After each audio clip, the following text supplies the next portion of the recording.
What if the thing you're most passionate about starts as a whisper, a quiet inner voice, calling you to something more, even when everything around tells you to stay where you are?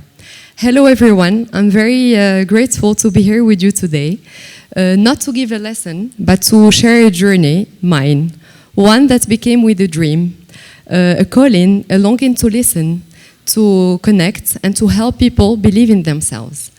I have always been drawn to people's stories, their emotions, their doubts, their lights, and at AUI I was a mentor. In that role, something clicked.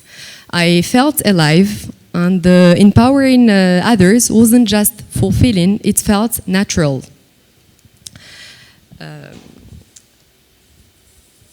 That experience plants a seed. What if this could be my life mission? Back in time, there was no psychology concentration, so I followed a different path, one that made sense on paper, and I studied finance and logistics. It was a very good, unique learning experience that allowed me and helped me a lot in believing in myself and in boosting my confidence. And to me, AUI will anyways forever remain a second home where I met amazing people and had the best memories.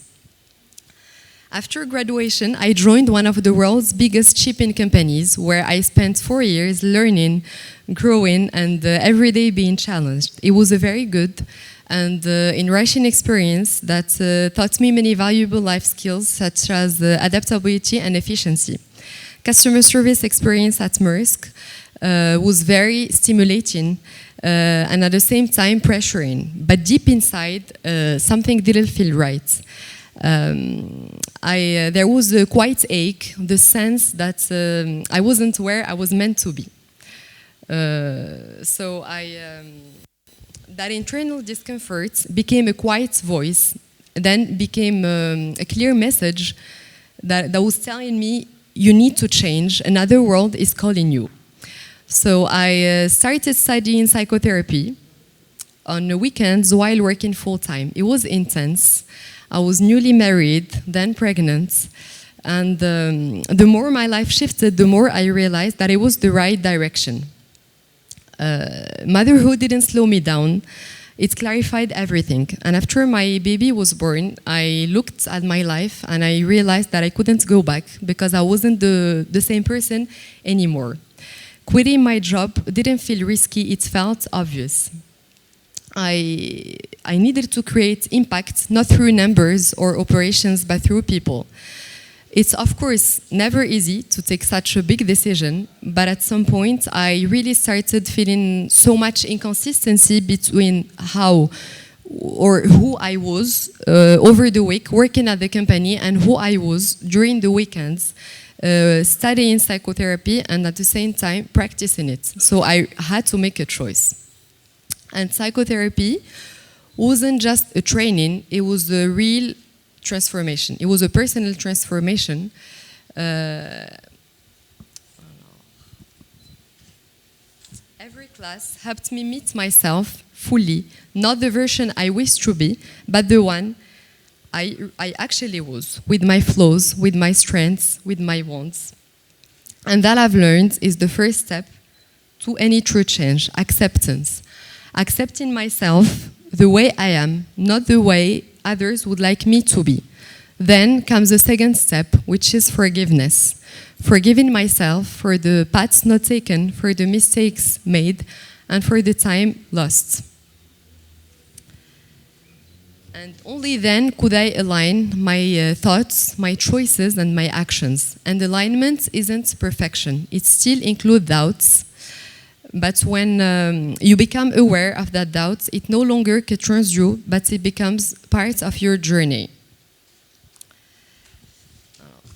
Sometimes, no matter how hard you try, there are things that simply don't work out.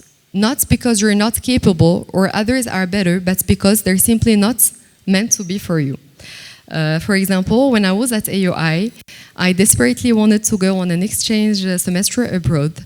It felt like the thing to do, a mark of success, adventure, freedom, but it didn't happen, and I took it hard. I really saw it as a failure. And only later did I realize that it wasn't meant for me, and it's okay, because life, I believe, is always unfolding in your favor, even when it doesn't look like it. And thank you. I have another example, which is after graduation, I chased the idea of a master's degree, mostly to check a box, to feel enough. But deep down, I was lost, trying to follow the crowd instead of listening to myself.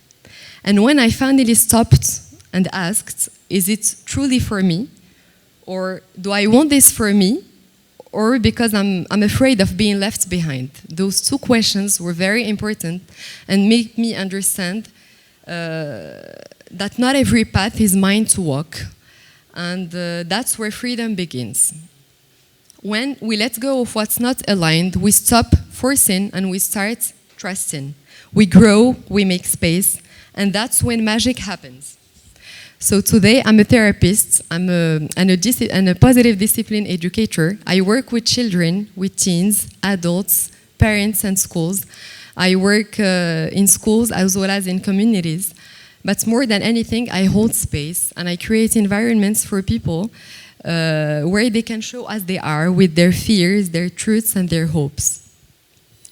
And every single time it's different. Every person I meet teaches me something. Every session, every story, every silence, it nourishes me and I grow every day, alhamdulillah. And this is not just what I do, it's who I am. Because this work, more than anything else, is about connection. And it's through these connections that I keep learning, expanding, and transforming. I do what I love, believing in it, but most importantly, I do it with meaning and purpose. Because meaning, I've learned, is it's what fills me the most. And purpose as well, not validation, not status. Meaning and purpose, more than success, it's really what matters the most for me, and more than anything else. And no matter what path you take or choose to take, someone will anyways always question it. So please take what aligns most with who you really are, and never ever ignore that inner voice. Listen to it. It always has a message for you, and it always knows what's good for you, and it knows your need even before you do. And as a conclusion, I would like to tell you all, you only have one life, so please give yourself the chance and the permission to do what you love, even if no one believes in it. Believe in it and believe in yourself anyways. Because if you can dream it, you can do it, and above all, be grateful. Gratitude turns what you have into enough. It opens the door to joy, to growth, and to peace. And trust that life is not about ticking boxes, but it's more about becoming who you really are. So thank you for listening, for sharing this moment, and for allowing me to share a piece of my journey with you. Thank you very much.